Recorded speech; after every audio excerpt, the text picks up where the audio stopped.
Students, we have started the first unit, Principles of Management of OCM subject. Already, you have learned the concept of management in 11th standard. Now here, we are going to learn theories of management. This is the part of first unit. Let us start theories of management. Many management thinkers have introduced different theories of management in different ways. Out of that, we are going to learn two important theories of management. One is Henry Fayol's administrative theory of management, and second is F.W. Taylor's theory of scientific management. Let us start first theory, Henry Fayol's administrative theory of management. Before understanding this theory, it is important to know about Henry Fayol. Henry Fayol was a French industrialist and he was mining engineer in a French mining company. When he was doing his job in French mining company, he had developed 14 principles of management after conducting many experiments and recording many observations related with these experiments. After undertaking these experiments, he had developed 14 principles of management which was published in his famous book General and Industrial Administration. For this contribution, he is recognized all over the world as a father of modern management. After knowing the introduction of Henry Fayol, let us start his 14 principles of management. These principles are very important because these principles provide guidelines to manager to manage their business successfully. How to manage their business successfully. So these principles provide guidelines and provides directions to manager. So understanding these principles are very important. In this lecture, we will learn only first 7 principles and remaining 7 principles we will learn in next lecture. Let us start these principles one by one. First principle, principle of division of work. As per this principle, Henry Fayol stated that the whole work of your organization should divide into different units or into different sections or into different departments. Because it is important to carry on your business successfully. The whole work is divided into different departments, that means production department, finance and accounting department, then marketing department. Marketing activities are separated in marketing department, technical activities are separated in technical department, purchase activities are separated in purchase department, storage department separated into storage department. Like this, you divide your work as per its nature into different departments. This is very helpful to assign work to employees as per their skill, qualities and capacity.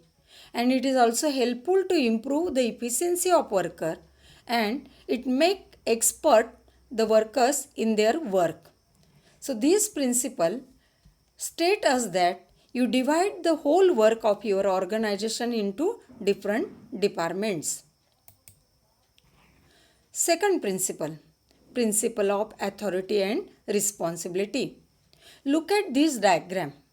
In any organization, there is an organizational structure like this pyramid. They create 3 levels. At top level, all executive officers and chief executive managers, they are working at a top level.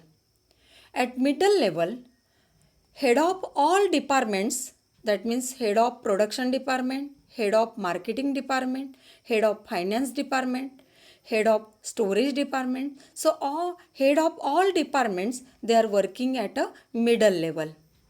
And at lower level, supervisors, foremen, and all workers, they are working at a lower level.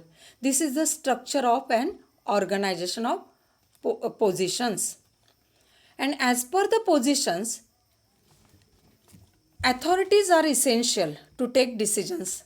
So authorities are delegated. That means power, authority, that means power and right is delegated to every persons in as per their positions in an organization. Henry Fayol stated that as per this principle, he stated that when you delegating or giving right or power to every individuals in your organization, that time every person should accountable, every person should be held responsible for their work. That means authority must be proportionate with responsibility, or authority always comes with responsibility. हे तत्व असं सांगतं की जेवढे अधिकार तुम्ही देणार आहात त्या प्रमाणात त्या व्यक्तीला जबाबदारही धरलं पाहिजे किंवा त्या कामाची जबाबदारीही त्या व्यक्तीवर सोपवली पाहिजे असं हे तत्व सांगतं. यामुळे प्रत्येक व्यक्ती जबाबदार पद्धतीने काम करेल आणि अधिकारांचाही वापर योग्य पद्धतीने करेल. Next principle, principle of discipline. In your business organization, you should maintain discipline because it is very important to improve efficiency of workers and to improve productivity of your organization. As per this principle, Henry Fayol stated that management and employees must obey and respect the rules of an organization. That means workers should come to work on right time. Workers should complete their work within given time. They should complete their work as per given standard.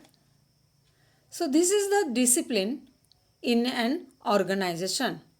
Every person is working at their given place. Every material has right place. So this is the discipline in your organization. Discipline helps to complete. Discipline is very important. Why?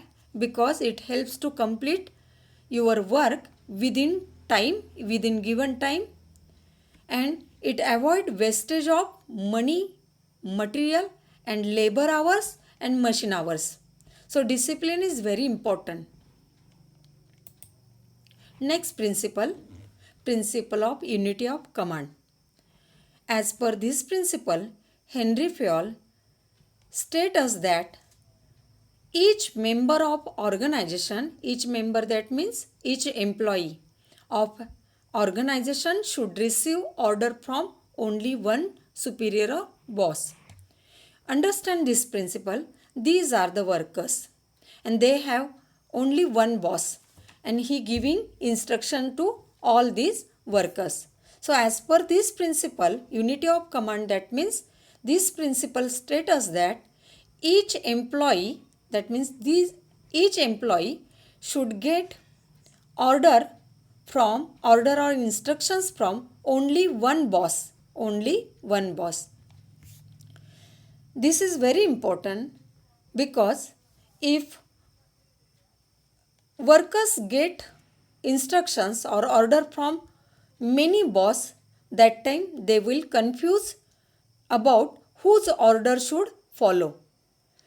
If in your organization every employee should receive order from only one boss, that time employees will not get confused about whose order should be followed.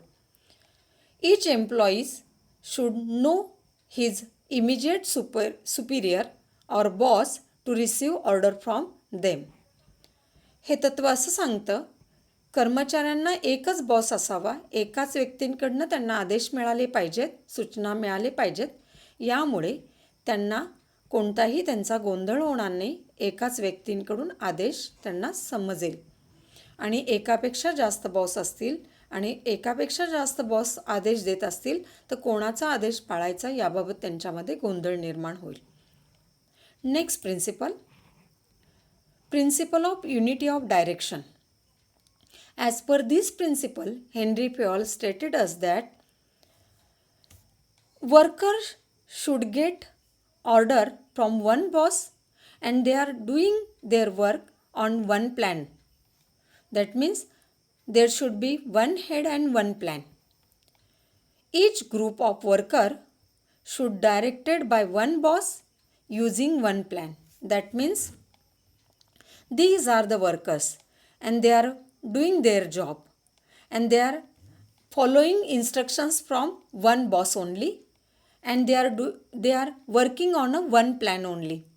So this principle state us that there should be one head, one boss and workers are doing on one plan only. Next principle of subordination of individual interest to organizational interest. As per this principle, Henry Fayol states us that employees should not give more importance to individual interest. They should give more importance to organizational interest. That means management and employees should always consider the interest of the whole group rather than the interest of individual or single person. This is very helpful because progress of employees depends on the progress of an organization. When you are giving more importance to organizational interest, that time there may be success of organization, and due to the success of organization, progress of employees depends on the progress of an organization. And last principle of centralization. Look at this figure. First figure shows us centralization of power and authority, and second figure shows us decentralization of power and authority. This way is suitable in a small organization because due to the small size, there is helpful to concentrate power and authority in one hand or in few hands. This is known as a centralization of power and authority. And in large scale industry, there are so many departments, and the head of every department, they get some authority and power to take decisions. So this is the decentralization of power and authority. And power and authority are distributed among different departments and at different level is known as a decentralization of power and authority. This is very helpful or useful in large scale organization. इथे आपण हा video थांबवूया. राहिलेले 7 principles we will learn in the next lecture.